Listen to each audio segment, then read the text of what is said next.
Welcome, everyone. Thank you for joining this methodology workshop on global citizen assembly recruitment and selection, brought to you by Iswe Foundation and Participedia. My name is Paul Emilianovich. I'm the managing director of Participedia, and it is indeed a great pleasure to open today's meeting. Today's event may run an additional 15 minutes longer than anticipated. It will be recorded and all outputs will be made publicly accessible. Now, while this might be a rather North American-centric way to start a workshop, we believe there is value in beginning first with a pause to reflect and acknowledge the places we are grounded in, coming from, and the relationships that connect us to them. So, although a digital database and global community, Participedia is grounded at McMaster University, which is in Hamilton, Ontario, Canada, what is the traditional territory of the Anishinaabe, Haudenosaunee, and Mississauga nations. This land is governed by the Dish with One Spoon Wampum Agreement. The agreement describes the dish to represent the territory and one spoon to symbolize the peoples living on and sharing the resources of the land, only taking what we need and keeping the dish clean. We recognize the ongoing effects of colonial processes of erasure, marginalization, and extraction, of which we are intimately a part, and we encourage those joining us today to reflect solidaristically on the Indigenous sovereignties, colonial legacies, and life relations on the land in which you are residing or find yourself on in this moment. Now, to help us get a sense of who is in the room, please briefly share, using the chat, who you are, where you are joining from, and if you have any experience with citizen assemblies or global deliberation. And now, while you are admiring the range and diversity of experience, I also want you to pay attention to a few community agreements that we need to go over. The workshop today is open access and grounded in the spirit of collective discussion towards a shared common.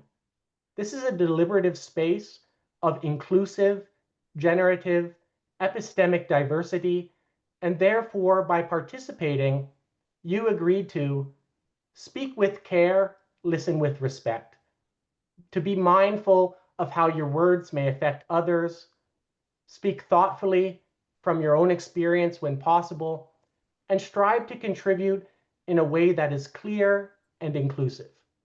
Assume good intent in others' contributions and honor each other by listening fully.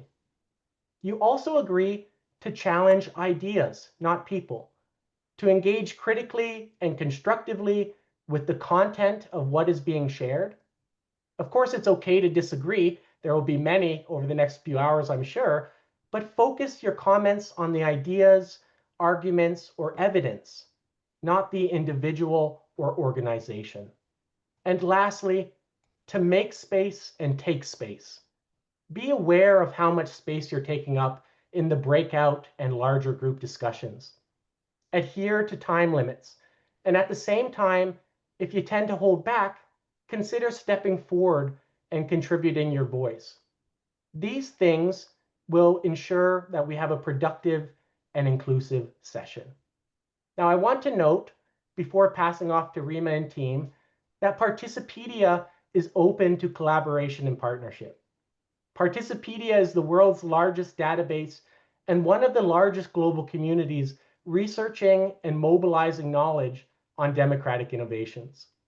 We believe that the next generation of democratic outcomes depends on the reimagining of democracy and the uptake of innovations, broadly conceived.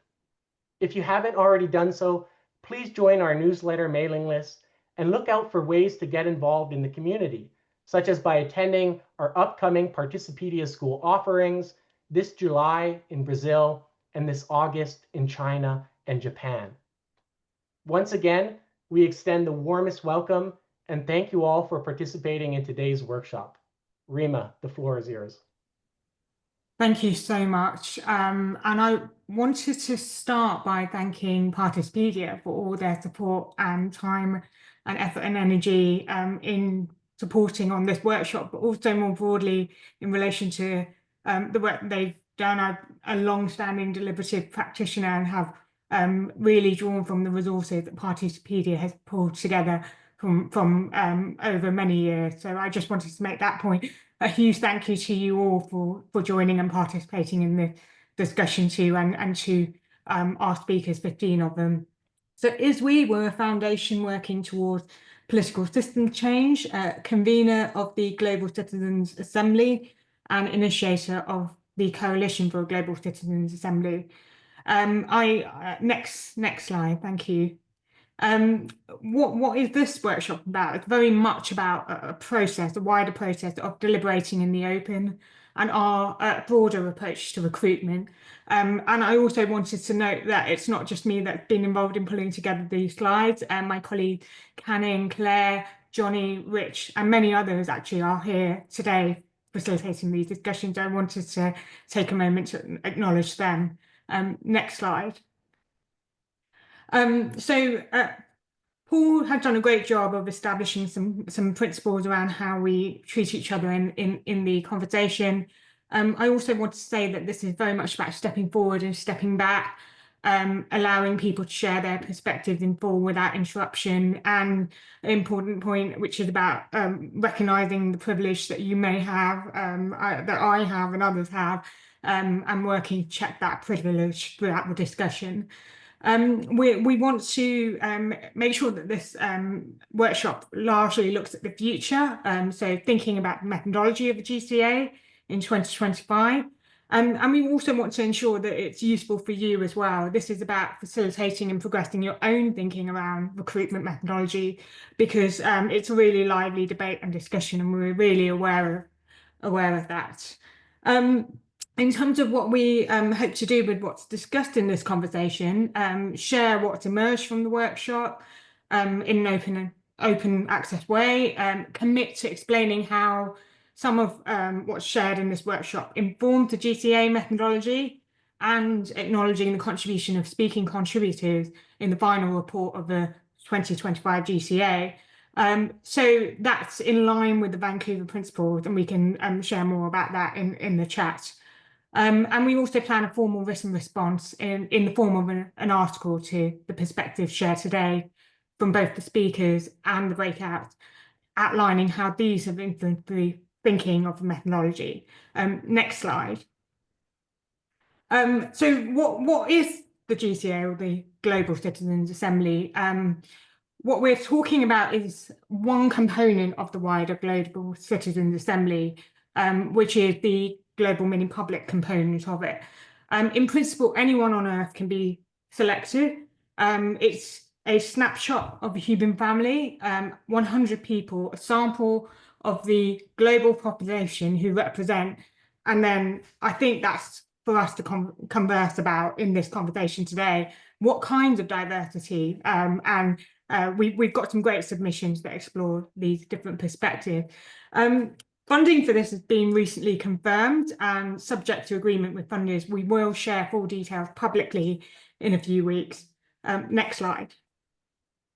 The roadmap this year, I'm not going to talk through this in great detail, except for to say that we're in April and we're having an open workshop on recruitment methodology ahead of selection for the mini-public, which is going to happen August to September, so the timelines are quite tight. So we're looking forward to having that conversation as well. Next slide. Why explore recruitment specifically? Many different approaches. Traditionally, statistical representation has been centred upon, but there have been new interventions in the field, exploring different types of selection, diversity, random sampling, diversity of social characteristics, discursive diversity, developmental diversity, and affective diversity. So there are many critiques of traditional methodologies, and we just want to have a constructive conversation about these critiques and the field at large. Next slide. There are other elements. There's the community assemblies, where anyone on Earth can participate, and the development of a digital platform, which will also help to support and inform the wider GCA methodology. So I'm conscious I'm at time. So thank you very much for your contributions, and I'd like to hand on to colleagues to share more about the GCA perspectives and recruitment methodologies.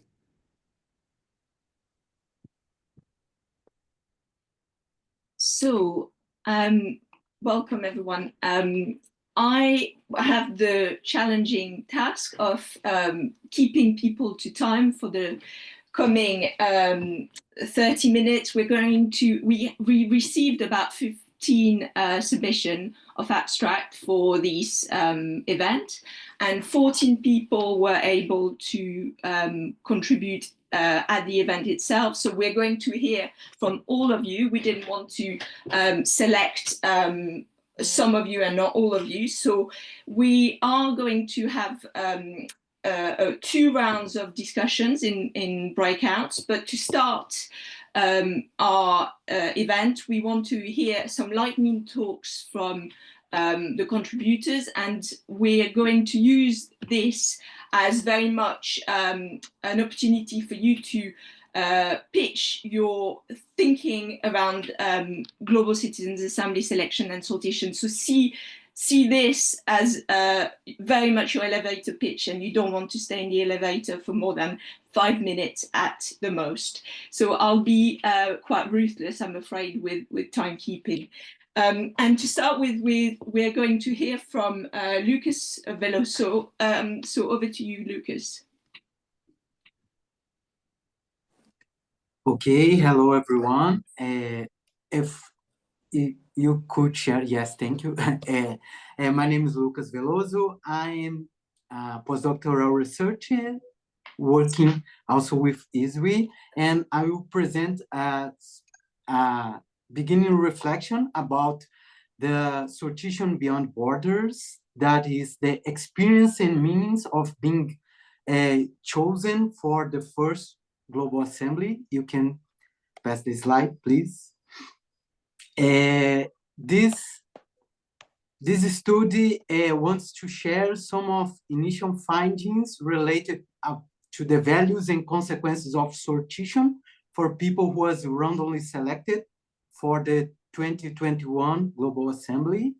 Sortition, as we know, is often celebrated for its fairness and inclusiveness, but in practice, its impacts depend heavily on personal experiences and the broader context in which it is implemented. To explore this further, we interviewed 14 assembly members and 10 cluster facilitators of the 2021 Global Assembly, and using ground and theory methodology, we tried to unearth and uncover how individuals experienced and value the fact of being selected by the first global lottery of a citizen assembly. Yes, you can pass the slide, please. Our research, we found that individual political self-esteem played a key role in terms of being selected by the first Global Assembly sortition. Some participants initially felt unprepared or unqualified to engage in discussions about the climate crisis, but the fact and the experience of being randomly selected gave them a sense of democratic legitimacy for being there, for being debating about a question that for most was the first time they were hearing about. Sortition made them feel they belonged in the process, regardless of the prior knowledge, education, or social status. We also find, by analyzing the interviews, that in countries or regions marked by extreme cases of political corruption, the perception of sortition was especially positive for these specific assembly members. For many, it's told as a symbol of fairness and democratic value, proving that participation and democracy was not reserved only for elites. One participant said that he believed in the process because he felt that anyone could really be there like him, who was not related to anyone in the Global Assembly. However, the research also found that sortition alone is not enough to guarantee inclusion and representativity. We counted cases where, especially in Southern Africa, of individuals who were selected to the Global Assembly. They won the lottery, but they couldn't participate due to lack of financial resources or infrastructure. We also observed how contextual conditions challenged the feasibility of sortition and the fairness of the process. Some community hosts of the first Global Assembly in rural areas or high violence areas had difficulty in applying geographic random sortition. In deserts, remote zones, or conflict-affected territories, recruitment became really difficult for them. So in summary, and to conclude, while sortition holds symbolic and democratic power, its real-world effectiveness also depends on material conditions and social realities. Recognizing these layers helps us move from abstract ideals to more grounded, inclusive democratic practices. So thank you very much. I end my provocation here. Thank you, Lucas. For all participants, if you've got questions for the speakers, we'll record that in the breakout. So make sure you capture your questions and then we'll make sure they're reported back to the speakers. So our second speaker is Baogang He. So over to you, Baogang.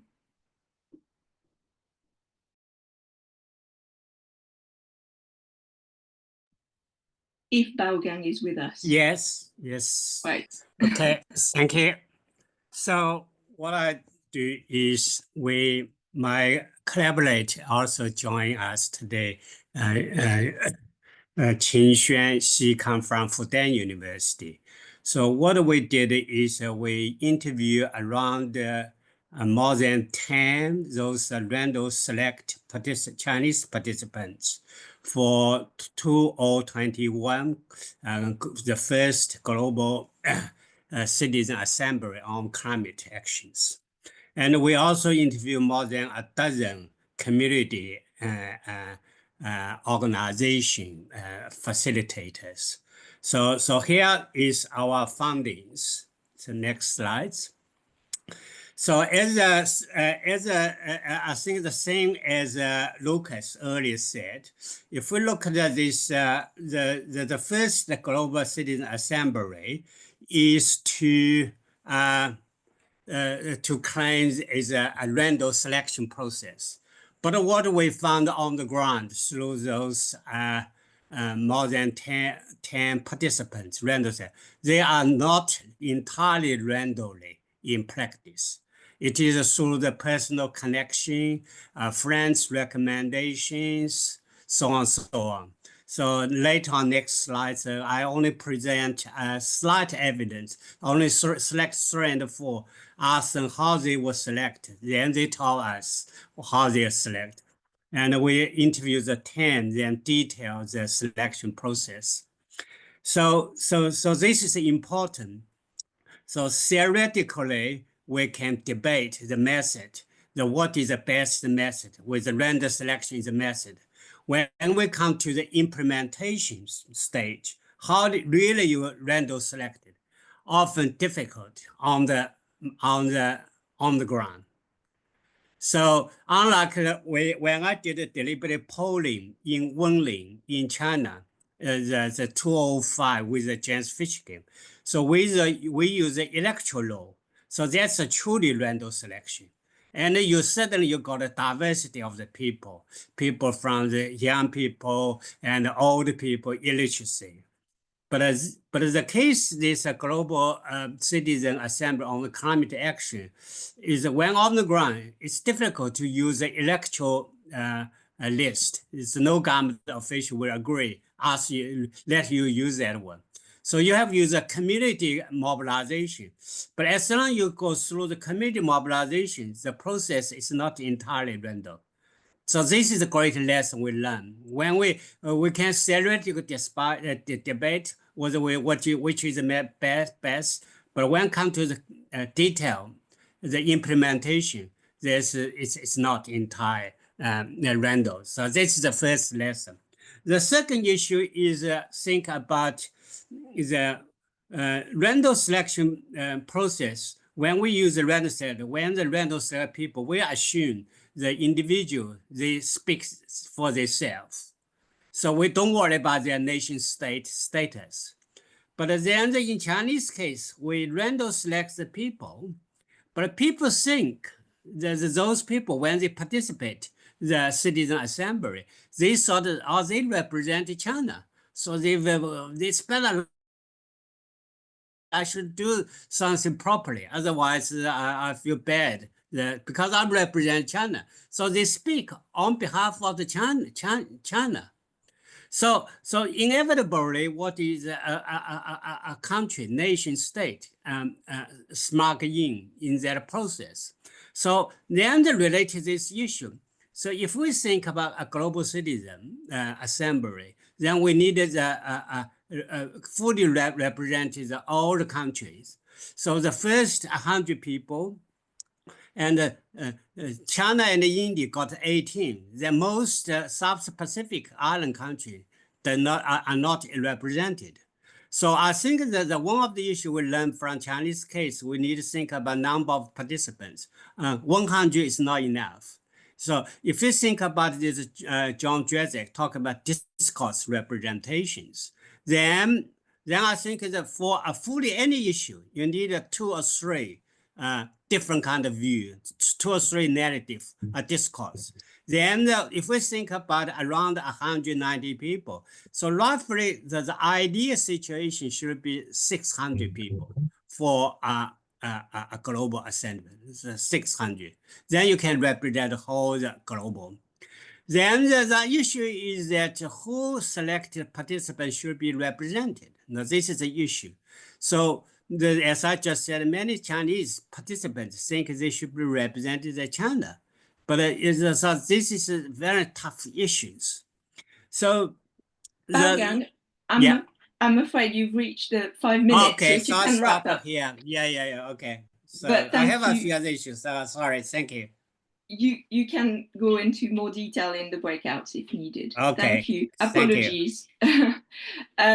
Dimitri, we'd love to hear from you. Great. Okay.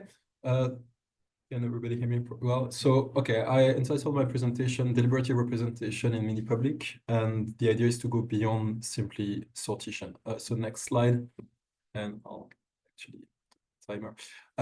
So yeah, so it's going to be mostly theoretical, but based on empirical research and comparative research. The first starting point is the idea that there is a discourse that has been spreading now that says, oh, it's a representative panel because we use sortition, or we use sortition, therefore it's a representative panel. And I think this simple association of representativeness and sortition is an illusion. So next, please. So that draws from a reality, which is the law of large number. And the law of large number says that you can have what's called a representative sample, but there are 2 important conditions that are absolutely essential. On the one hand, you need a very large group. It's called the law of large number, and that's going to be several hundreds people, usually around 1,000 people.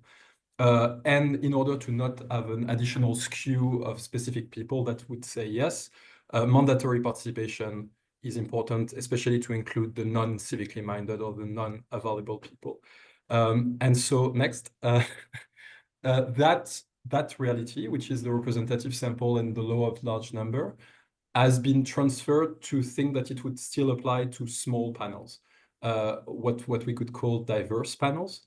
And those diverse panels, which are most deliberative mini publics, especially the ones that are around 20 or 30 people, but that also works for citizen assemblies like the French Convention for Climate or the Irish citizen assemblies that are held in high regard and as gold standard for some people.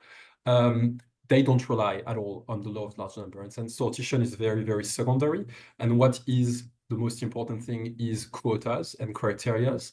So there were 6, for instance, for the French Climate Convention. There were 3 for the Irish Citizen Assembly on abortion and other topic.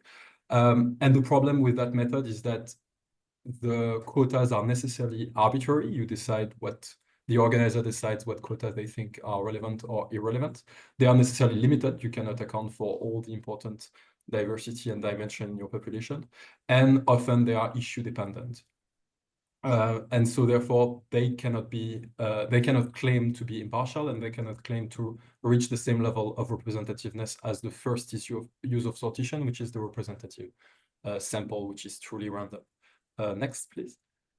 So in terms of representative dimension in deliberative mini-publics, there are 2 important dimensions. One of them is the descriptive, which is what the group is said to represent, and also active representation. Even if you select someone because this person is a female from the north of Ireland, she can decide that she mostly wants to speak for underprivileged people from the working class, for instance, even though that's not a quota. So that's actually a direct quote from one of the interviews I conducted in my fieldwork on Ireland. So I distinguish 5 different representative dimensions. Next, please. Demographic mirroring, which is just the different quotas, age, gender, etc. Next. Diversity of value and or life experience. So are you more in favor of a distribution? Did you suffer an abortion, for instance? What did one of your close ones suffer that? Next. Advocacy for specific perspective, and then it's not just having values, it's also believing in a cause and having something that you want to defend. And representation of absent interest, and that's a different claim, which is future generation cannot vote, and therefore climate assembly needs to represent them. Okay, next slide. And then, so that's the first problem. The problem is also that representation goes beyond just the sorted citizen, in the sense that much attention has been given to the selection of the citizen, but very little to those of organizer and expert. Next, please. And so the idea is how to ensure a fair representation of expert and stakeholders' position during audition. If you have a completely representative group in terms of demography and opinion for the citizens, but then you only audition economists that are very neoliberal or, on the contrary, very liberal, then you're going to have a problem.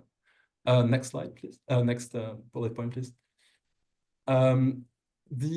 The other problem is, even if you get a panel of experts and stakeholders that is actually representative of the state of the debate in society, how do you preserve your deliberative mini-publics against illegitimate attempts to influence their work by specific groups, specific experts, and specific lobbies?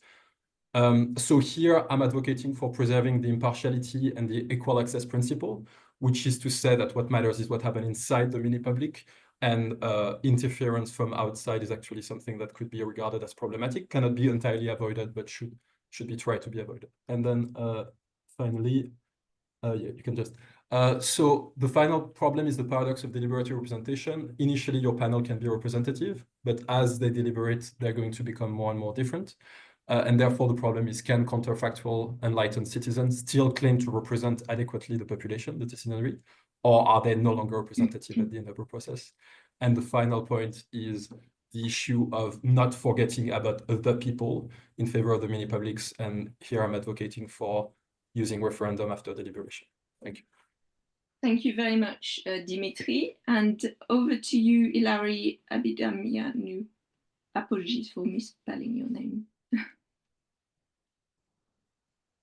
If you're with us, Hilary. If not, yeah, I am here. Brilliant. Over to you. Thank you. Yeah, danke. My name is Hilary from Albert Hoffman. We have a hybrid approach to the criticism that has been around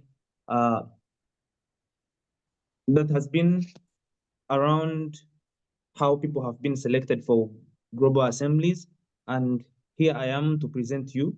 I have a quote here: pure random sampling risks excluding my marginalized voices. A 3-phase hybrid model that we are proposing combines randomness, purposive outreach, and deliberative vetting, ensures equitable representation while maintaining public trust. Next slide, please. What is our key claim here? The Global Citizens Assembly must move beyond pure random sampling. A three-phase hybrid model certified randomness, purposive outreach, and deliberative vetting ensures both statistical fairness and representation of marginalized youth. If I could explain starting from there, my points here.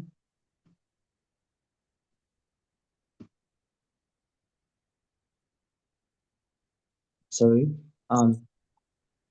The OCD confirms a crisis. Only 12%, I repeat, 12% of the assembly participants came from disadvantaged backgrounds. Why? I guess it's from traditional methods like random sampling, which automatically exclude marginalized groups. Women farmers in Uganda, where I did part of my works, lacked internet access. Refugee youth in Germany and international students in Germany who actually did not know about certain things, and it was only online where they could just apply and get randomly selected. It didn't give them a fair hearing to pitch their opportunities, like someone who just go on ground and pick or understand from the ground. Next slide, please. Our solution, like I said, is a hybrid model. First, stratified random sampling weighted by climate vulnerability, because a farmer in drought-prone Uganda deserves more weight than a Badina with stable crops. Second, purposive inclusion. We partner with groups like Slum Dwellers International to nominate grassroots leaders in Uganda, and this brought 70% first-time participants into deliberation. 70% as compared to the 12% that has attended before from the ground and global South participants, like it has been indicated in the previous reports. Third, deliberative vetting. A panel of citizens and NGOs manually reviews algorithmic flags to prevent exclusion. Can I explain the three-phase model? Yes. Baseline legitimacy via demographic, geographic quotas, e.g. 50% from the global South and 50% of women. I guess that could be a better one, a better approach to getting people who are best suitable for this with less criticism. The tool we are suggesting is algorithmic sortation weighted by climate vulnerability, ND gain index, rural-urban divide, that is the 50-50 I'm talking about. And the phase two would be purposive. Oh, can I get this? Would be purposive supplementation. The target groups are indigenous leaders, displaced communities, youth activists. The method is community nominations via grassroots partners, e.g. Slum Dwellers International. Self-descriptive submissions of audios and videos should be accepted here so that we face less criticism. The farmers in Uganda who I interacted with, a woman says, they came to our farms and listened. I propose we go down to people and listen to them. The phase three should be deliberative vetting. A randomly selected CGA group of applicants plus civil societies represents review nominations for fairness. The criteria compensates for gaps in phase one, e.g. lack of disability representation, ensures no single group dominates, like it had been talked about by my friend previously. Next slide, please, I conclude. Oh, okay. I think that's your final slide that we had for you. Thank you very much for your presentation. Next is Lisa, and then Paolo, and finally Stuart White. So over to you, Lisa, and thank you for keeping to the time, everyone. So hello, everyone, and thank you also to the previous speakers for your very interesting insights already. I'll be focusing less on the actual recruitment as insertion, but more on one element I think is very crucial to take into consideration and which cannot be left behind. So language, linguistic considerations. So we can go to the first slide, please. So language, of course, in a global assembly, it seems relatively straightforward that we cannot ignore it, given the number of languages that exist on our current world, but also because language plays a crucial role in who can participate as well as how people participate, so how deliberations are shaped. And so here I feel that, or I believe that the guiding principle should be that no one should be excluded due to language. Of course, as always, easier said than done. And so when it comes to language and the importance of linguistic considerations, it's first, of course, very crucial to identify the languages that will be part of a deliberative public or a global assembly in this case. And so here, of course, it's very crucial to consider not only global and regional demographics, but also the historical, cultural, and symbolic significance of languages. And one element here that might be crucial to consider is community input. So it might be an idea, for example, to use an open call or surveys where individuals can nominate languages that they believe are important to be included.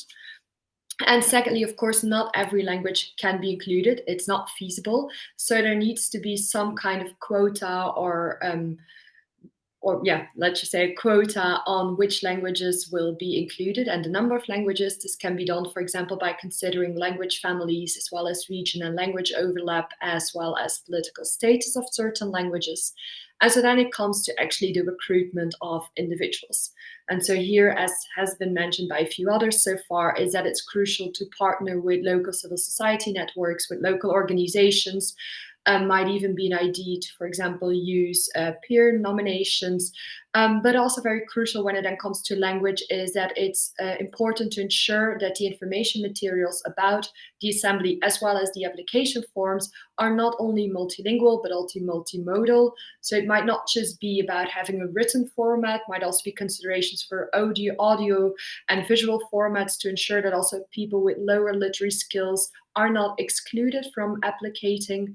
And then when it comes to the recruitment, I believe it's very crucial that there is this mix, this kind of hybrid selection between, on the one hand, focusing on linguistic identity as well as proficiency-based participant selection. So it's not only about to what extent people can speak certain languages, but it's also the extent to which they feel that they are connected to a language, because language is part of our identity, therefore also crucial in establishing connections and thus representation.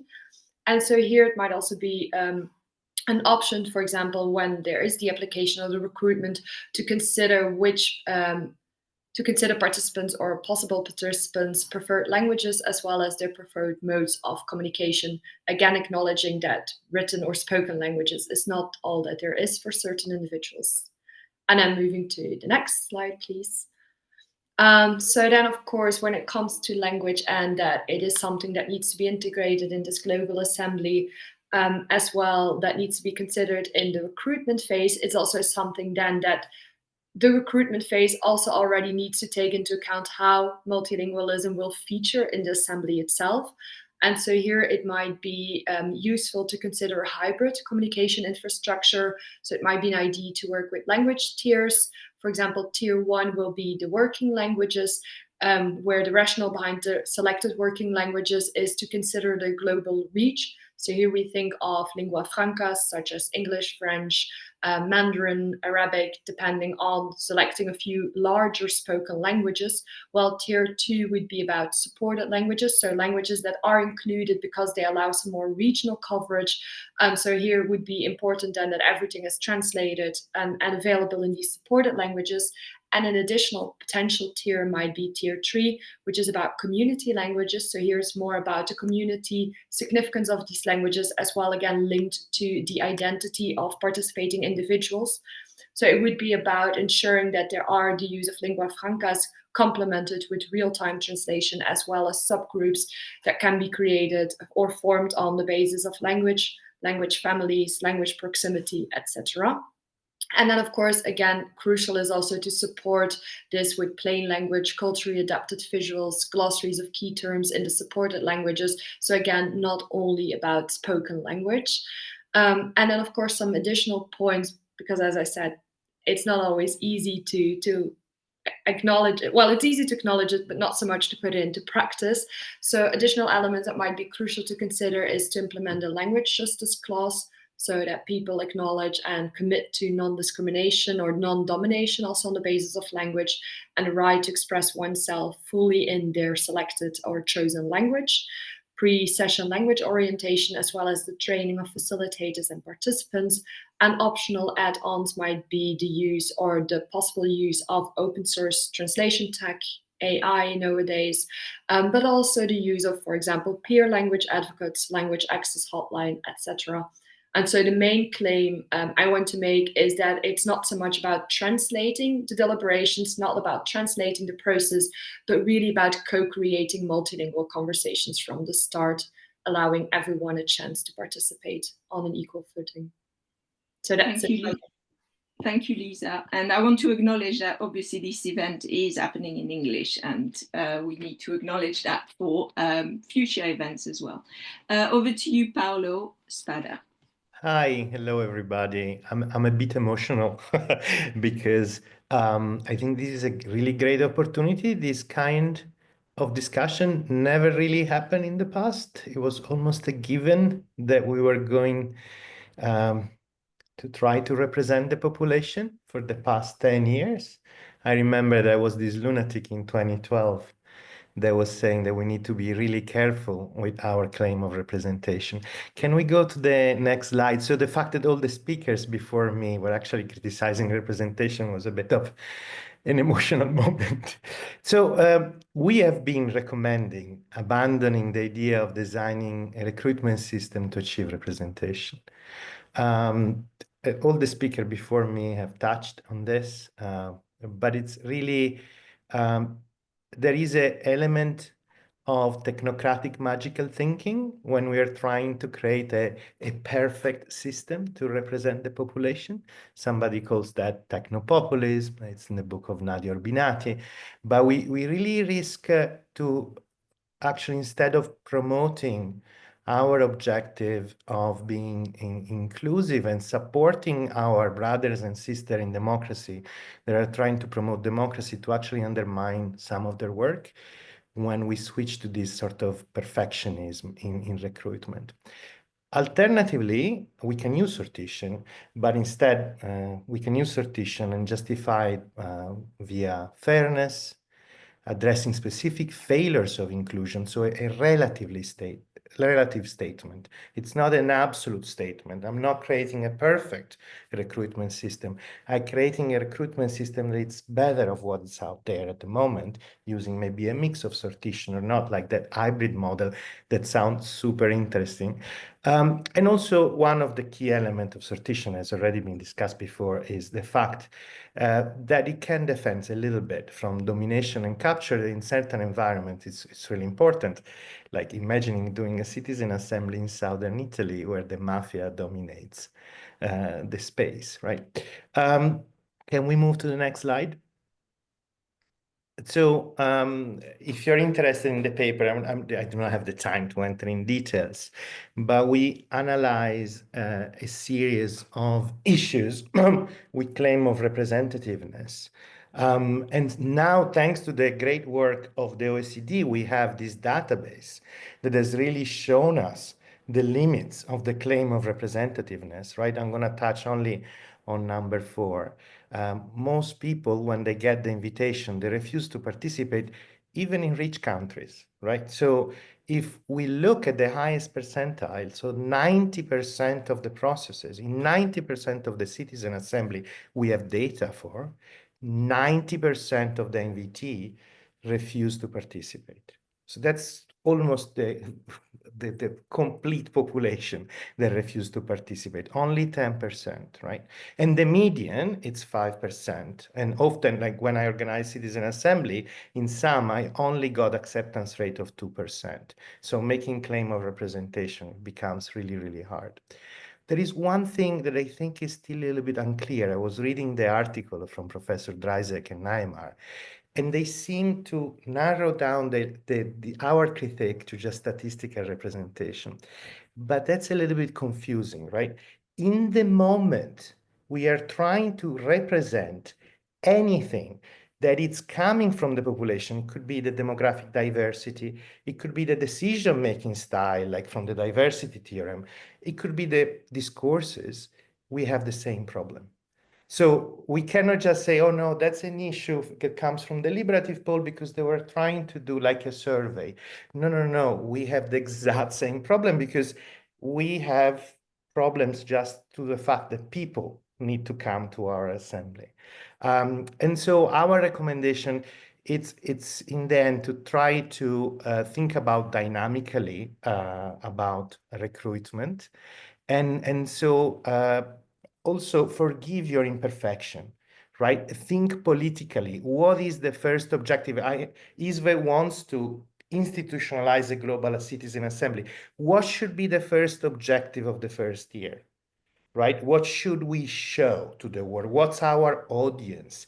What's our political objective? And then we recommend to reverse engineer the strategies because they're all biased one way or the other, right? We're not getting out from some biases, but we should reverse engineer from our first political objective. And then we can co-design going forward in the future, how to improve. I'm gonna stop here.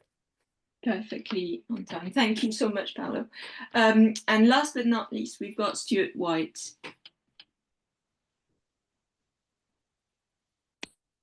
Hello, thank you. Yes, so the question, first slide, thank you.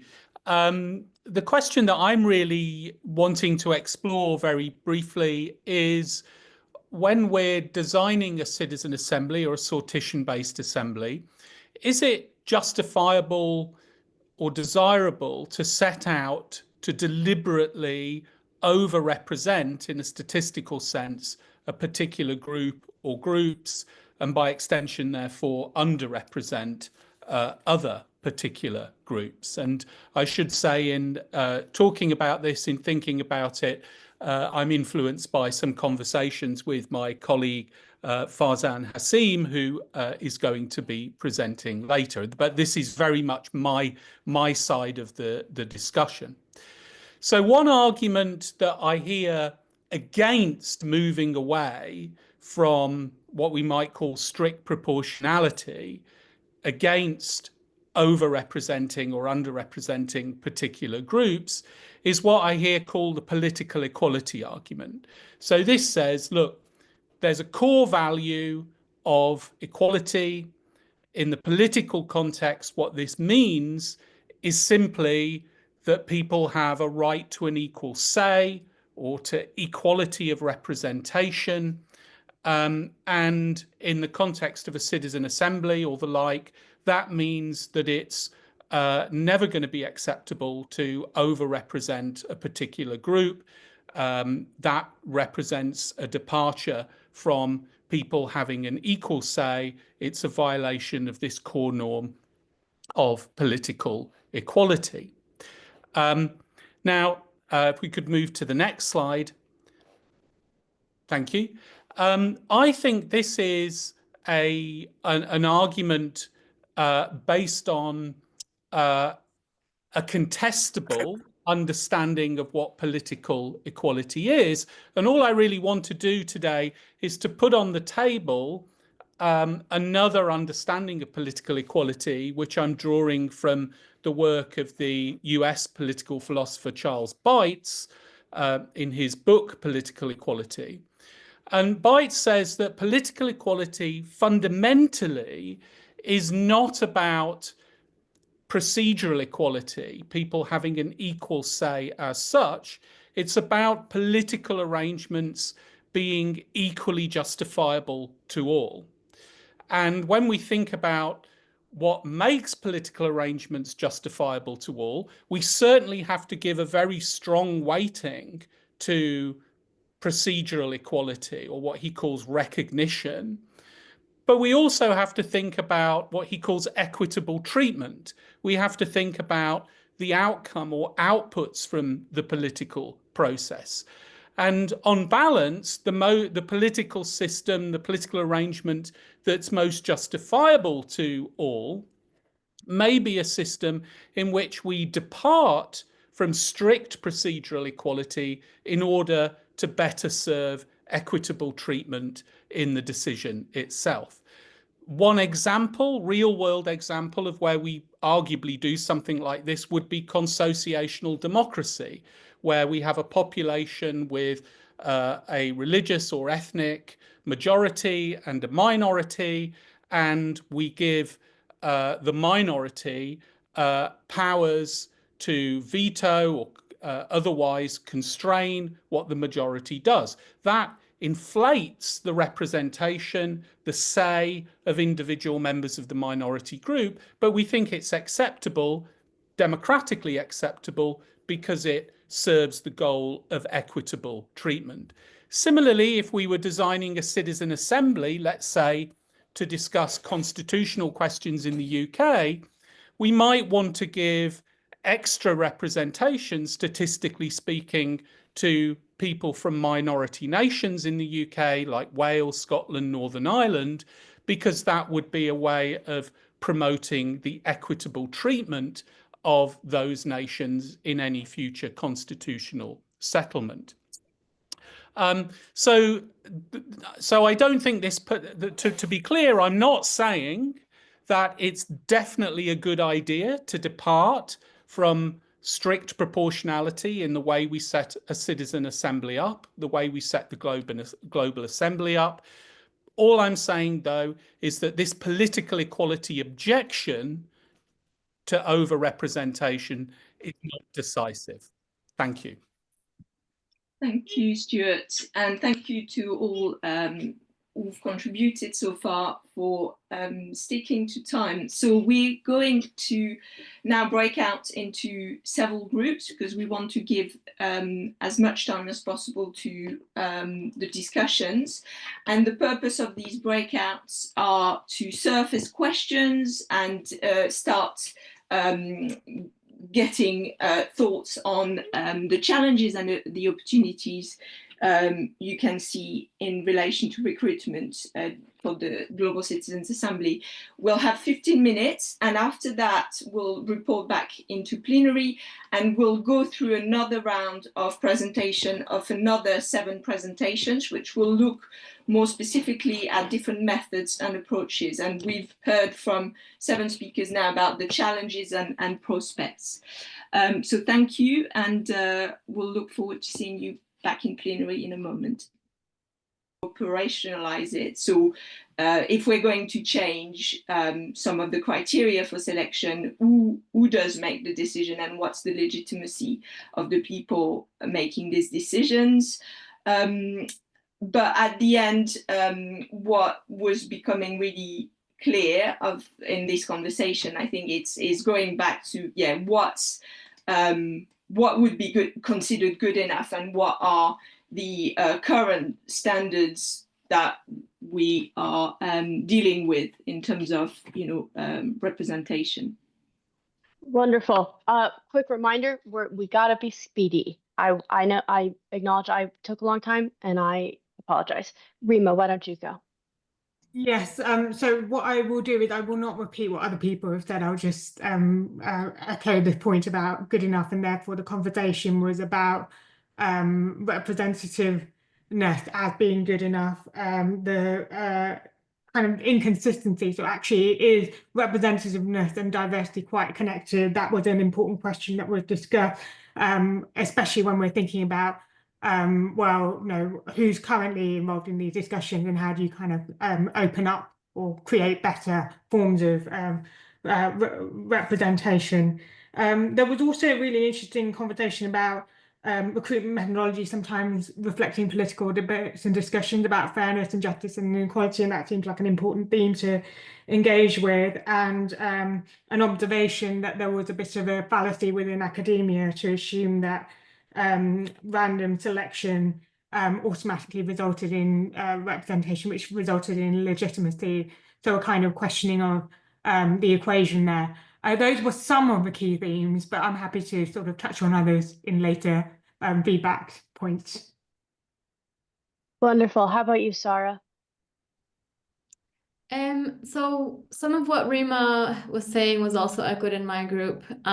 There was also a lot of emphasis on, you know, enjoying that the presentations touched on reducing barriers to participation, especially on language access and inclusion. And there was also thoughts around the challenges of translating the academic contributions into more real world practice. And then a lot of thoughts around the cost associated with inclusion, especially translation on such a large scale in terms of languages. They also really resonated with Paulo's point about embracing imperfection, and they felt that that was refreshing and realistic. And also Stuart's point about framing equality and equity. And then in terms of opportunities for the GCA, we looked at the importance of transparency in the method selection and then justifying that. And there was thoughts about the potential of being more inclusive to include wider range of ages, including children. And there was,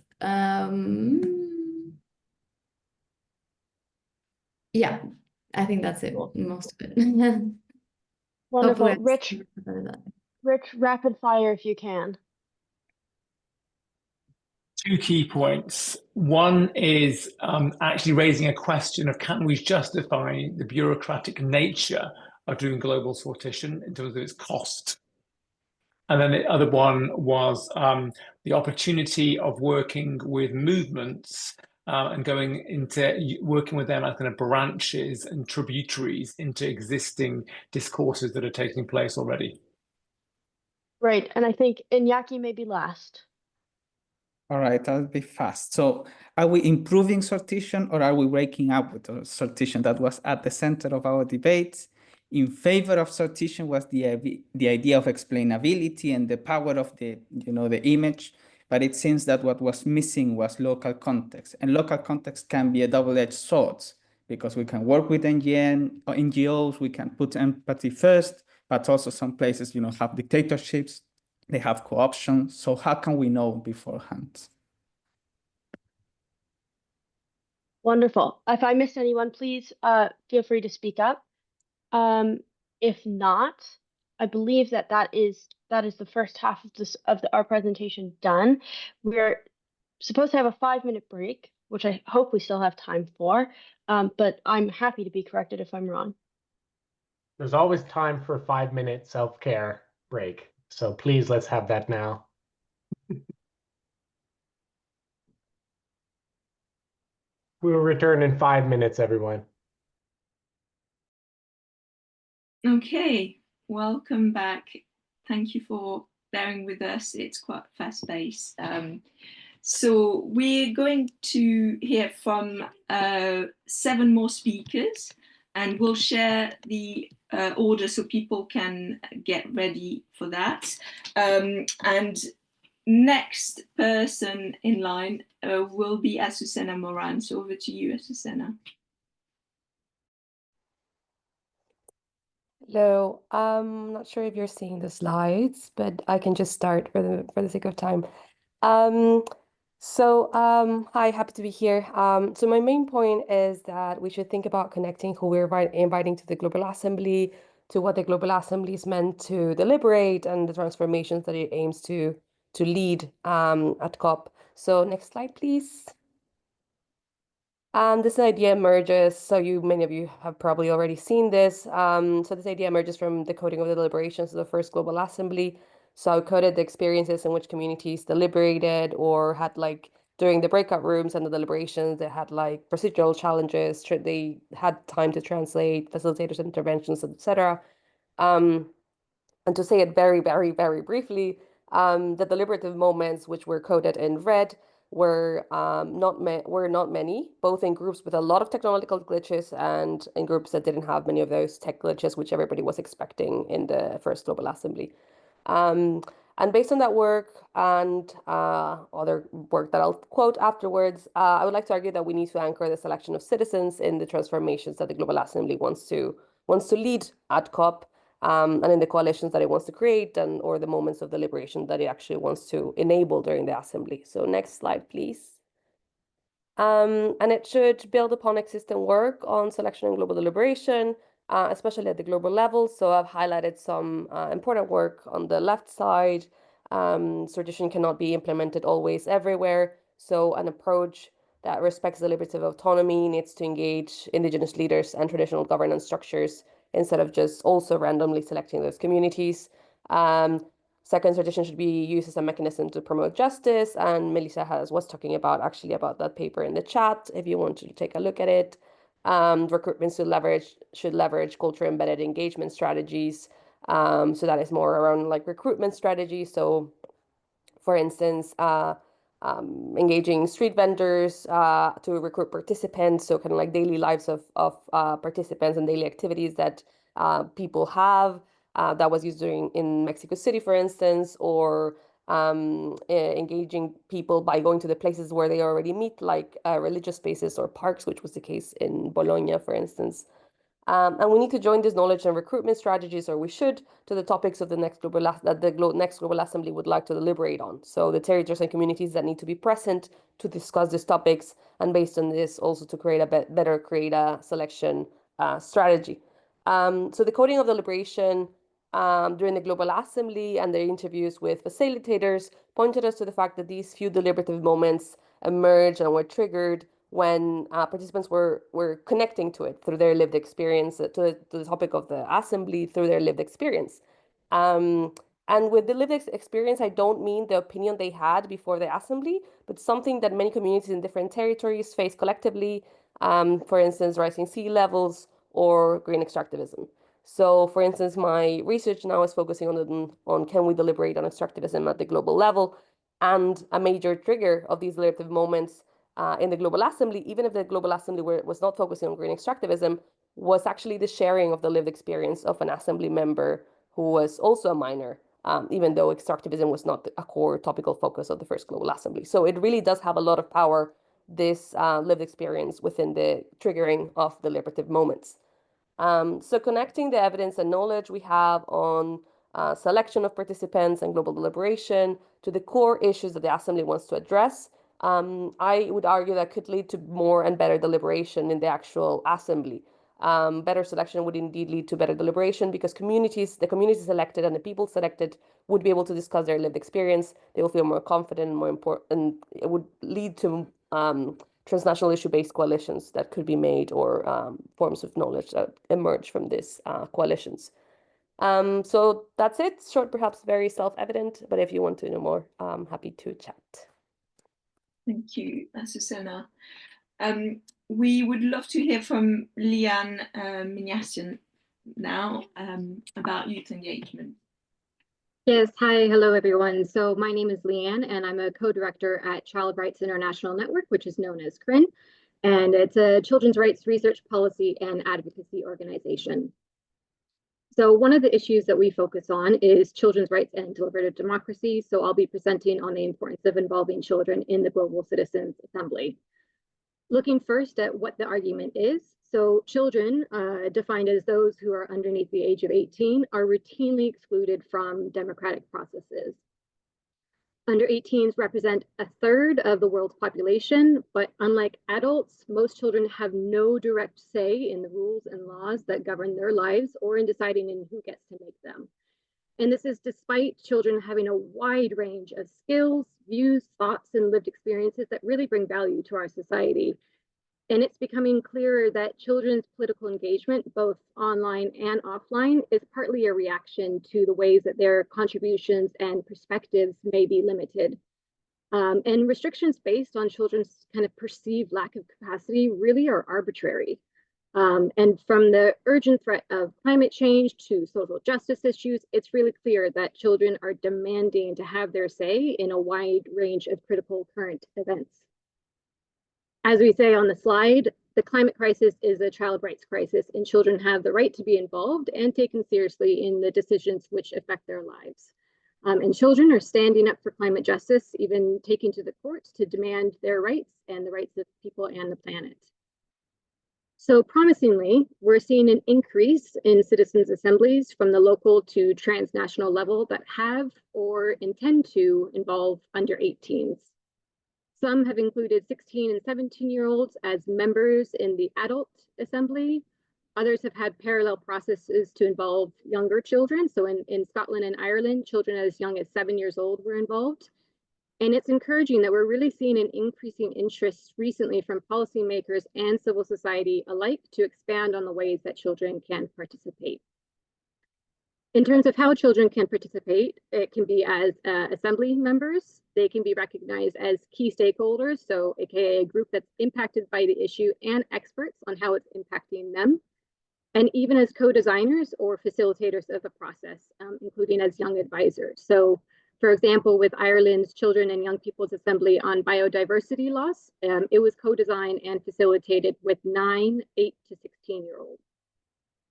There's a simple rationale for why to involve children. So it leads to more representative recommendations that include the views, concerns, and ideas of all current generations. And involving children leads to increased understanding of and engagement in deliberative democracy and climate action amongst our youngest citizens. So next, I'll take a look at what this could look like. So next slide, please. So to start with, the Knowledge Network on Climate Assemblies commissioned Katie Reed, she's a child participation expert and one of my colleagues, to produce guidance on how to involve children in climate assemblies. I'll put this link in the chat shortly. So Katie had designed and facilitated national citizens' assemblies with children in Scotland and Ireland, and also worked on global children's participation in climate governance. She researched examples of assemblies that involve children from the community to the national level across 9 countries, summarizing that the approaches taken have largely seen children involved in parallel but integrated assemblies to assemblies happening with adults, so really fostering intergenerational dialogue. With a parallel process, children participate in their own assembly and share recommendations with the adults' assembly as stakeholders and vice versa. An integrated parallel process has strong intergenerational learning and deliberation woven throughout, and a fully intergenerational assembly sees children and adults recruited to form one assembly, experiencing the learning, deliberation, and recommendation forming together. So we feel that the global assembly could do something similar throughout community assemblies, with the insights being fed into the global assembly. And children could also be invited to meet with the global assembly directly with appropriate safeguards in place. There are, of course, practical, ethical, and design factors to consider when working with children and young people, but these can often be positively navigated by taking a child rights-based approach to the conceptualization, design, and delivery of climate assemblies. And ultimately, for the safety of children involved, partnerships should be formed with organizations, networks, and practitioners focused on children's participation and safeguarding, including those who work with children of different ages, backgrounds, and that's it. Thank you very much, Leanne. And Farzan, over to you.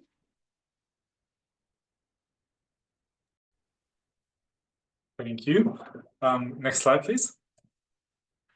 So what I will argue is that equal human worth, the cosmopolitan principle that presumably underlies the Global Citizens Assembly has been and should remain the fundamental composition principle of the GCA, and that this principle requires random selection necessarily.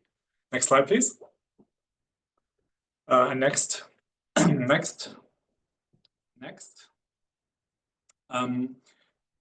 Right. So as I said, I think, and I realize I'm playing a bit of the role of what I wouldn't call devil's advocate, but it is a purist approach about random selection. And what I'll try to do is give you a bit of the statistical background as well, why it's commonly considered the gold standard. Next. It's, as I said, based on the underlying cosmopolitan assumption of equal human worth, so that every human is worth equal. Next. And it's arguably the only way to achieve a statistically accurate representation of the global population. Next. It's been the random selection and the statistical representation of the world population so far has been the main appeal of the GCA project. Its main kind of unique characteristic in the institutional landscape of global governance, and therefore also its main claim to legitimacy. Next. Actually, you can just maybe if you click next for all of the next points on this slide. That's 2 more. Yeah, thanks. I think 1 more actually. Okay, so what I would then argue is that deviating from random selection risks jeopardizing the GCA project as a whole. Now, I realize that's a drastic argument, but to give you an idea of why I would argue that, a brief statistics 101. So assuming random sampling, a 50-50 split in population, think of Trump against Harris, yields the following sample sizes if you want to represent the population, the underlying population at 95% confidence within the margins of error stated there. So 100 would lead to a margin of error of around 10 percentage points, and then it goes further down and down and down the higher the sample size is. So this is kind of basic statistics underlying random selection. Is that right? Is the math right here? Yes, because otherwise public opinion surveys wouldn't work.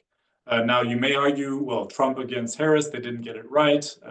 Trump against Clinton, they didn't get it right. But no, actually they did, because the result ultimately in the end was within the margin of error. So statistically speaking then, the more the merrier. But crucially, this only works under the assumption of random sampling. So we only get to represent the underlying population if the assumption of random sampling holds to a plausible degree. It's never holds perfect because of issues that have been highlighted in the previous presentations. People refuse to participate, etc. But we've developed methods to approach that, such as quota sampling, such as weighting, etc., etc. And crucially, without the assumption of random sampling, there is no claim to representativeness of the sample that we draw, or in this case, the Global Citizens Assembly's composition. Next slide, please, and please just click through all the points so I don't have to say next. Okay, so I'll first start talking about the problems with alternatives to randomness. So, and I realize only 1 minute left, sorry about that. So the problems with alternatives to randomness, I completely acknowledge that they're well-meaning, but they're deeply problematic. The issue about the suggestion to overrepresent certain minorities or discourses. It all assumes that the minorities or discourses are good ones and are meaningful to contribute to the debate. But let's assume a GCA on the next Mars mission. Flat earthers are a relevant minority in that debate, right? So should they be overrepresented, and should the GCA then talk for a significant amount of time to people who believe that the Earth is flat and that Mars possibly doesn't exist? What about relevant life experiences and who is most affected? How do you weigh the concerns of Pacific Islanders, Sub-Saharan African farmers, and South Asian coastal residents against each other? And who decides who gets more weight? So ultimately, these are arbitrary and normatively debatable selection criteria that risk delegitimizing the next GCA from its inceptions. But fortunately, I think we have good alternatives to agree on. And we're also, in a way, as a critique of the workshop as a whole, in a way, not focusing perhaps on the strongest levers. Alternatives paths would be underrepresented minorities could provide expert input to the core assembly. Specific community assemblies could magnify the voices of underrepresented discourses of life experiences. And I would argue that these are much more effective than adding a few members of supposedly underrepresented groups to the core assembly and expecting them to carry the burden of those narrow groups that they've been reduced to. And to finish on a personal note, it would be like expecting me to speak on behalf of all Persian Germans as a son of Persian immigrants who was raised in Germany, born and raised. But I see my role here much more as one of providing scientific input as a concerned citizen of the world. Thank you. Thank you, Farzan. We have next Diana. I think that's... Hello. That's me. Thank you, Claire. Well, it's a pleasure being part of this workshop, and thanks for the opportunity for presenting today. It has been a really enriching discussion. Diana, part of Fundación Corona, a Colombian organization that fosters democracy, and I'm here to also speak on behalf of Instituto de Política Abierta and Bogota's Town Hall to share with you a recent assembly that we had next year and share 3 insights that we believe might be useful for the Global Citizens Assembly based on the deliberation we ran in Bogota. So next slide, please. Just to share with you, I'm not going to go into details on the exercise, but the recent report of Democracy R&D has some main insights of this assembly. It ran last year for 8 days, and something that was particularly useful is that it's what we called a meta deliberation, where we met with with people in the assembly to discuss not substantial issues but precedental issues along them. How to select people for deliberation. So it was very interesting because we discussed what rules should Bogota's assembly have for deliberation before deliberating on substantial matters. So this assembly, the rules of this assembly will be ready on June, and hopefully we can share with you more insights on that. So next slide, please. So just to share the 3 insights of this deliberation that we believe are valuable for the Global Citizen Assembly. The first one, and this next slide, is in something that we add that we believe that was very valuable, which was the deliberation of the procedural matters. So some of the issues that participants deliberate about included measures about how to include participants and explicitly the more marginalized groups in the assembly. So it was a very interesting experience of having deliberation on inclusion and not only the traditional experts design how the randomization should go. The second insight that I want to share with you is something that we also believe is very innovative for deliberative assemblies, which is adding behavioral insights to foster deliberation. In many cases, the training that goes before deliberation usually address the knowledge about deliberation or about the substantial matter that is being deliberated, but something that we added was not only understanding the need to have the same knowledge for people that will deliver, but also understanding the mental models and the motivations, the capacities, and the behaviors of participants that affect deliberation. So something that we work along was the verb deliberate as a behavior that includes many behaviors as well. So such as hearing, reading, reflecting, argumenting, counter-argumenting, discussing, assessing, and decided. So we included in the deliberation different mechanisms based on the behavioral change wheel to address behaviors and encourage these verbs for a better deliberation. One example is Open Letter to My Home, where we wanted to encourage reflection of the participants, highlighting the altruistic motivations that led people to make the effort to participate in the assembly by writing a letter to their families. And lastly, the last insight, please, the next slide, that I want to share are also some, this is just a measure that we did on the behavioral experiments that we ran, where there was a change in perceived capacities. Please, the next slide. And the last insight is expanding the methods to register participants for the sortition. And this is along with the second best models of representation, it was very difficult from a practical matter to reach a representation. So we expanded the methods for the registration using artificial intelligence with a bot, recruitment on the street, and calling people, and this allow us to achieve the appropriate number of participants registered for the sortition. So we hope that these insights might be valuable for this new global assembly, and it's very nice sharing also this with you all and admiring the work that all of you are doing on deliberation. Thank you very much. Thank you, Diana. We would love to hear from Anya now. Yes, thanks, Claire.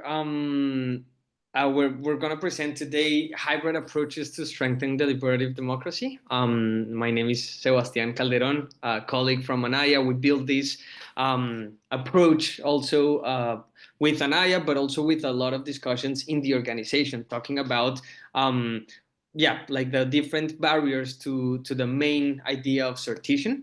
Can you pass it, please? To the next one. Okay. Yeah. So in practice, we've seen a lot of we've experiencing a lot of barriers when thinking of recruitment methods such as sortition, right? And we know the values that sortition has in terms of representation and a lot of benefits on creating the microcosm of the world that we want to deliberate with, right? Although we've seen that some of these barriers of sortition does not intentionally ensure the inclusion, right? The principle of inclusion, and talking about specifically of the most affected communities in some cases, it's also something that we've been encountering in a lot of processes. When designing participatory approaches, we usually think of what happens in terms of diversity, what happens with intersectionality, for example. And this is why we want to present this approach, right? In terms of a global level, talking about the global assembly, thinking about the problems at this scale, like climate change, but also migration, impact of AI, we've seen that communities in the global majority impacted by these issues often remain underrepresented in these processes. And we're not academics as practitioners. We're not here to create like a one-size-fits-all approach for participatory processes. We don't think that's even effective for global approaches. We want to create approaches and combine them or mix them to see what works better for a specific contexts, right?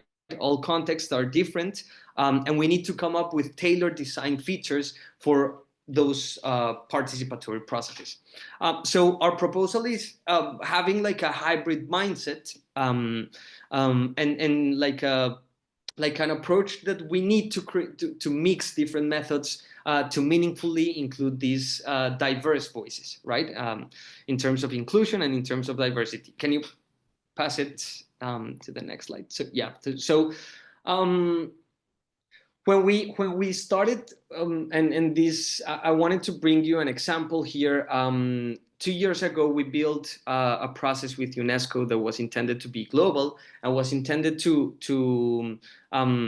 decentralize the conversation for the purpose of bringing more diverse voices, right? And the big question here usually is what happens to historically marginalized voices. So we think that to bridge this gap, hybrid strategies, such as considering definitely sortition and the benefits of sortition, but also combining those recruitment methods with, for example, stakeholder-based recruitment or direct invitations or indirect invitations, even open calls sometimes, actively broaden participation, right? And we saw this in the process we built with UNESCO. We call this the methodology of the 3D consultations that were decentralized, distributed, and deliberative consultations. And with this process, we intentionally designed how to involve diverse participants in meaningful in this meaningful deliberation.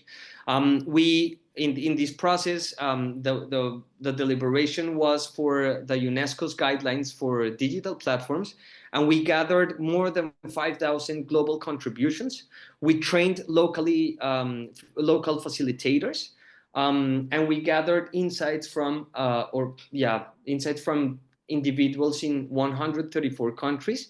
And we even increased African representation in the whole process from 5% to 54% of the total inputs that we gathered there. So from this experience, we created something that a lot of colleagues had the opportunity to experience also, but it's called the Participatory Activity Canvas, right? Learning on this experience at I4Policy, we created this canvas to guide intentional design of participatory processes, right? Like to think of the main questions that we need to address when thinking of global processes or even national or local processes, but for participation. Just to say that this process, each process is unique, and we need to think to be intentional about the design of these processes. Thanks. Thank you very much, Sebastian. We've got 2 more presentations, so now over to you, Maria Tazi from Make.org. Actually, David. I will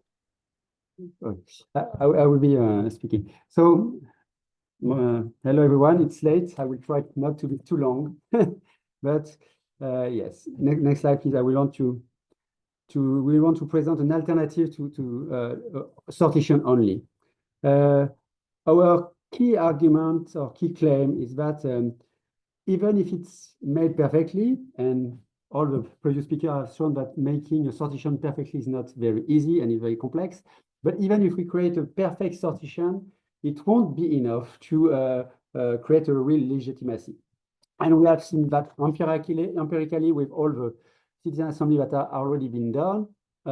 Usually what's happening is that the media coverage covers the start of a citizen assembly, and then they wait for the decision. And when the decision happens, the people do not understand where they come from.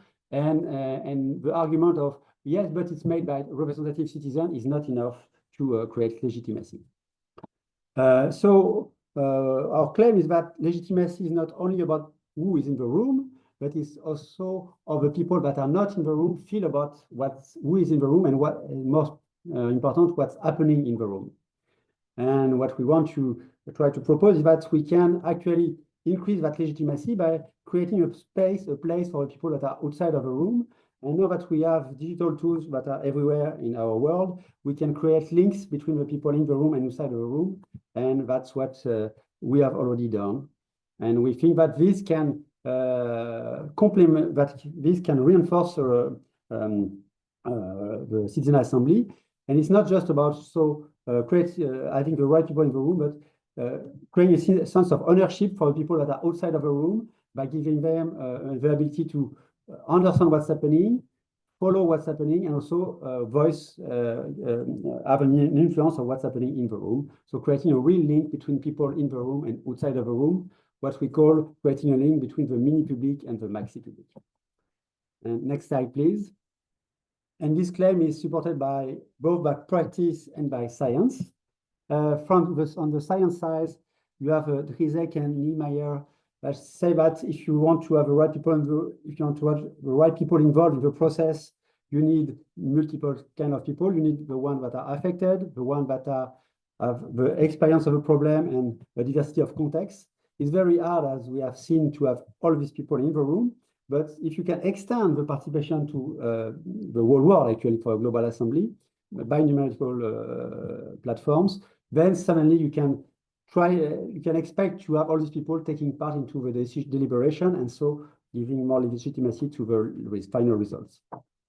Also on the science side, in France, so the people that study the citizen assembly in France has shown that even though the people outside of the room supported the majority of the recommendation, they felt very skeptical about the representativeness of the people in the room, and they even do not feel confident that these people were able actually to deliver a proper recommendation.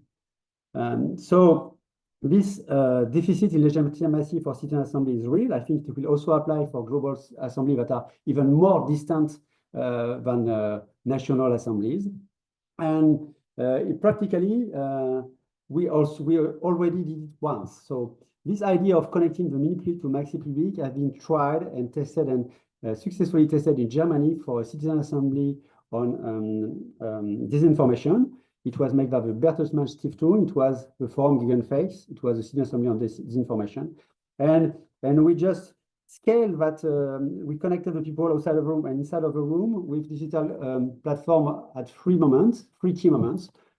First, before the beginning of the citizen assembly, by running a massive consultation with more than 200,000 participants. And these participants provided an agenda on which the people in the citizen assembly were able to work on. So they showed basically what the people in the citizen assembly were working on. And this created a link between the people outside of the room and inside by saying, okay, what the people outside care about is actually considered in the citizen assembly. The second key moment was after the first recommendation, they were put online and the people outside of the room had the opportunity to give a feedback and to try to improve them. So the recommendation was a co-construction between those people in the citizen assembly and outside. And at the end, they had the opportunity to vote on the final recommendation to show their support. And this created a feedback, a back and forth between the citizens, the chosen citizen, the happy few, and all the others.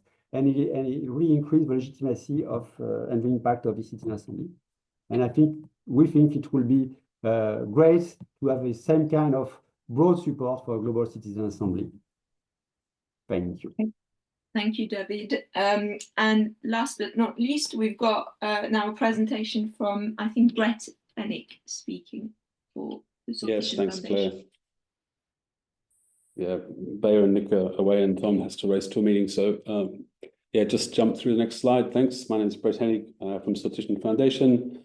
I just want to open this up to a broader question of why are we here? Why do we even use sortition in the first place?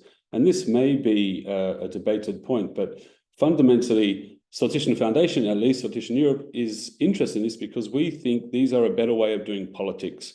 So, this is why we advocate for a permanent powerful assemblies. We have an 858 campaign in the UK to replace the House of Lords with the House of Citizens. So for us, it's primarily about a political project to institutionalize citizens' assemblies. And of course, the Global Assembly is an amazing example in that ecosphere. Of course, you may not agree with that. You may actually believe that citizens' assembly is just a greater way to produce citizen advice or something, but that's not what we believe. If you do believe that citizens' assemblies are a different or better way to do democracy, then their legitimacy rests very heavily, and thanks, Stuart, for talking about this equality, and also Farzan, we would love to have a more debate with you there. But we believe that every adult should have an equal chance of being selected. That's the key part of the legitimacy. And of course, as Leanne made the provocation, hopefully it's not a provocation actually, what about children? What about future generations? What about animals, trees, rivers? Who actually should have an equal chance of participating is a very interesting question. And to me, if participation was compulsory, then that would be the end of story. You would randomly select, everyone would have an equal chance of being invited. They'd be mandated to go, they'd have to go. It's not so strange if you're an Australian where compulsory voting, or a Belgian where voting is compulsory. But of course, at the moment, it's not compulsory. And as has been highlighted, there's a very small response rate, like 5%, 10% if you're lucky. And what we see from experience is that those people that do respond are highly skewed, especially in the socio-demographic categories. It's always the well-educated, wealthy people who apply. And therefore, we believe this skews also the lived experience, discursive, diversity, etc. Next slide, thanks. So that's why we go for stratification. In our mind, it's because we want to try to have all views represented. We don't just want the university-educated people in the room. We don't want to exclude those other people. In our experience at Sortition Foundation, we've done over 200 Sortition assemblies. Everyone is different, and many of them, do try to overrepresent certain groups. That there's no sort of pure experience, but we can talk more about that later. The other key thing, of course, is that they have to be transparent, legitimate, of course, have to be inclusive. There's also for us a very practical side, you know, how you recruit these people has to be, you know, cost effective. You have to have the capacity, you have to be able to communicate how you recruit these people. The key thing for us is trust.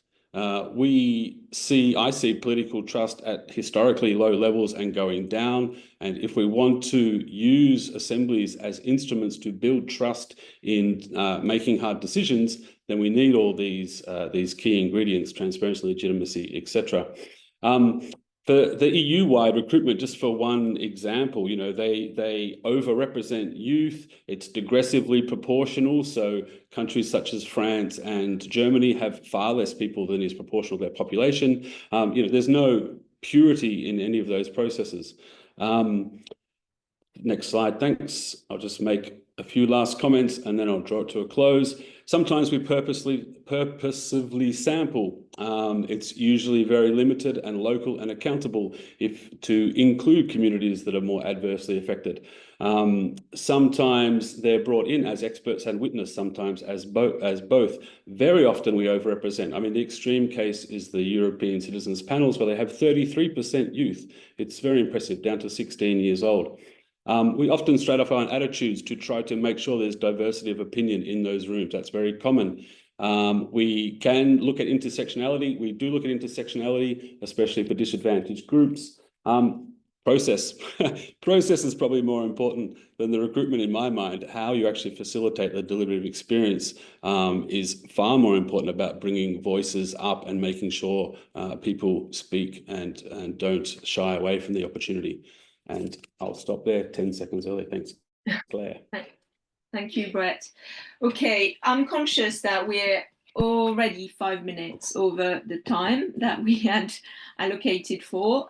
We still want to make sure we can have breakout discussions. We're acknowledging that some people might need to leave, but hopefully most of you can stay. So we'll go now into breakouts and follow the same format as before. Thank you. Okay, so I'm not sure whether Canning was going to facilitate that final round of feedback in plenary and whether we still have people's time, energy. What would people convening this suggest we do? Because we can, you know, do that or move on straight into closing. I mean, it feels to me like we're 17 minutes over, 18 minutes over. So really, we need to kind of just thank people for coming along and you know, explain the process of how we're going to, you know, distill the learnings that have come from this really, you know, excellent event and share them with everyone. Because obviously, this is the start of the conversation. We haven't reached consensus here. We never were going to. That wasn't the purpose. But the purpose was to surface some kind of critical questions.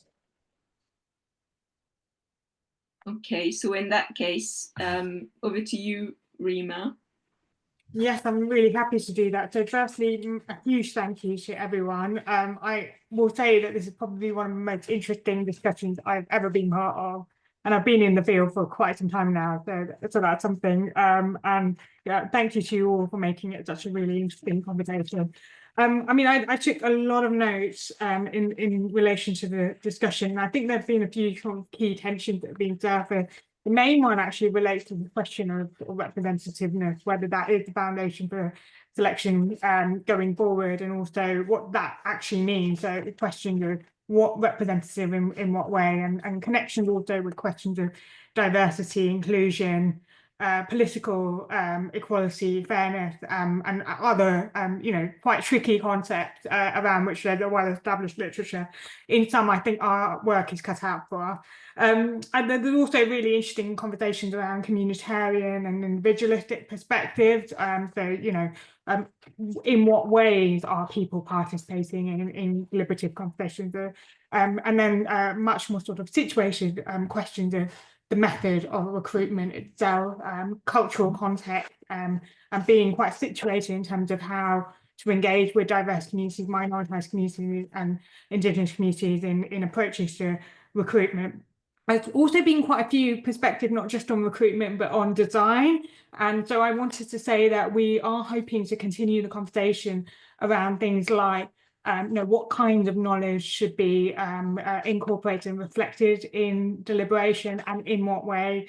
So there will be opportunity to feed into future discussions and conversation as well. So that's plenty to be thinking about in terms of the next steps. I'll just reiterate what I said earlier on, which is that we are going to be spending a lot of time thinking about the perspective, really reflecting on that, co-creating the governance with a wide range of partners and stakeholders. It's not just us that's involved in decision making about this. And then also we will be publishing an output that interrogates and engages with some of the arguments that are being surfaced, not just in the speaker's contribution, but also in the chat and another format.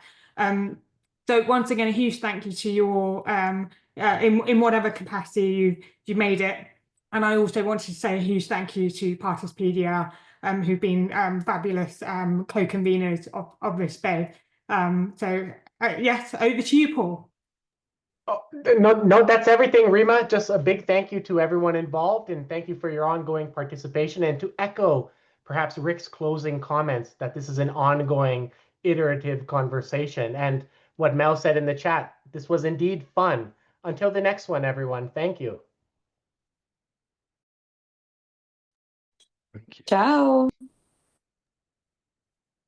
Bye-bye. Gracias. Bye. Ciao. Ciao. Ciao. Tschüssi.